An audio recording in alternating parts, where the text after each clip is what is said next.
What's going on, y'all? It's your boy Ray 3000 doing some sniping on the 1v1 face-off playlist. In fact, this is my very first attempt at sniping on the 1v1 playlist, rolling with my MSR. Got dual attachments, variable scope and extended mag, rolling with sleight of hand, quick draw, and sit rep pro. Not steady aim pro, not marksman pro, which are your traditional sniper perks, but I chose to go with sit rep pro just because I played enough 1v1s on this map to know that Sit Rep Pro is definitely the best third perk. You guys know now that it cancels out dead silence, so you can pretty much hear and pinpoint exactly where your enemy is, no matter what third perk they're running. And that's pretty much how I was able to nail him right there.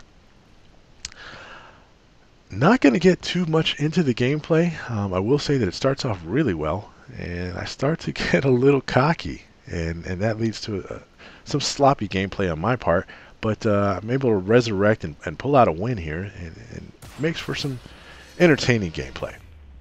What I really wanted to get into today, though, was the big rumor about True Skill Matchmaking that is reportedly coming in Black Ops 2.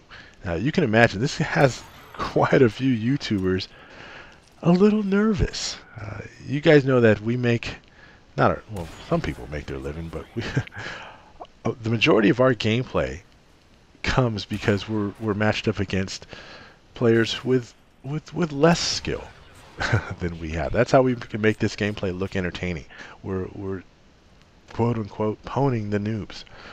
Me myself, I'm not an expert at this game. I'm a little bit better than average, but by and large, I'm on the lookout for those magic lobbies just like every other YouTuber is. And so you can imagine that the rumor of not being able to find these magic lobbies anymore it's got a lot of YouTubers kind of nervous.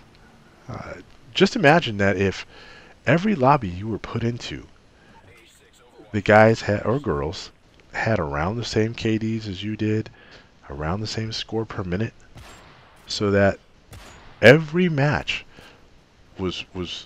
felt like a try-hard match.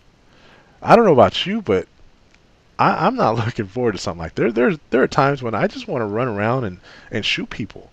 You know, I don't want to be mentally exhausted after every single match. And that's why I actually don't believe the rumor of True Skill Matchmaking. But I do think there will be changes in Black Ops 2 that we haven't seen in a Call of Duty game in a couple of years. You guys that are familiar with the game World at War, you know that there was a noob-friendly lobby in that game.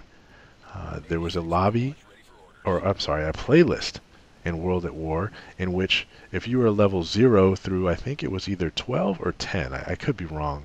I apologize for not having the exact details, but there was a lobby where if you were level 0 through whatever the cap was, only those players would be allowed in those lobbies. So you couldn't be a prestige level 5, say prestige level 5,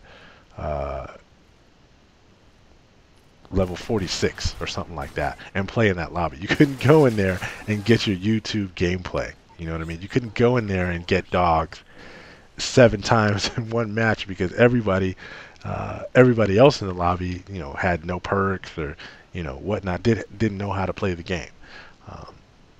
That's what that lobby was built for. People just starting out trying to learn the game. There's something very similar in Gears of War 3. That was a very welcome addition to the game that I appreciated. When I was just starting out trying to get back into the game again, Gears of War 3 I'm speaking of, you know, I had to get used to the controls because they're different from COD. You can't jump in that game, so just trying to get yourself used to the game. A playlist where other noobs and the new folks is welcome, and that's what I think we'll see in Black Ops 2.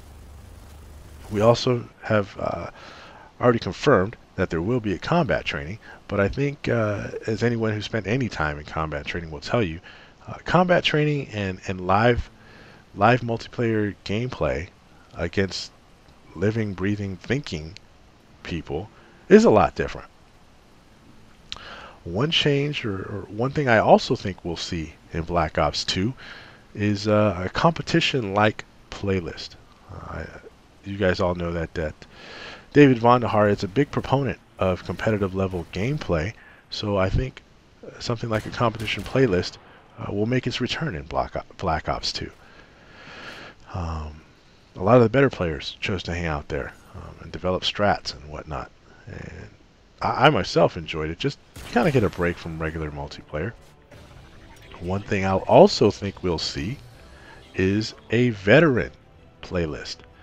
If you remember in Black Ops, there was a prestige playlist, and I think the premise of that was to create a playlist where people who had put some time into the Call of Duty franchise and knew how to play could play against other players. I think it was supposed to be a higher skilled playlist. That's why they've made it so that you had the prestige. You had to put in a certain amount of time to play on that playlist.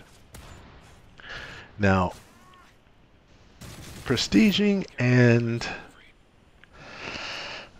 doesn't necessarily equal skill. We all know that. All prestiging means is you put a certain amount of time into the game. So there may or may not be a certain type of requirement to play on that veteran playlist, but I do really believe that there will be some type of experienced player or better player playlist in Black Ops 2. Now, all that being said, Call of Duty was built on this premise and this premise alone, that anyone can pick up the game and learn how to play in a short amount of time. It's not Halo, it's not Gears of War, it's not a game with a very steep learning curve. So I don't feel that something like a True Skill playlist, which would dramatically change gameplay of Call of Duty, would ever really happen. So any YouTubers that were really nervous about this rumor, I really don't think you have anything to worry about. Those are just my thoughts on what we're probably going to see with Black Ops 2. Let me know what you guys think down in the comments below. Thanks again for watching, guys. Peace out.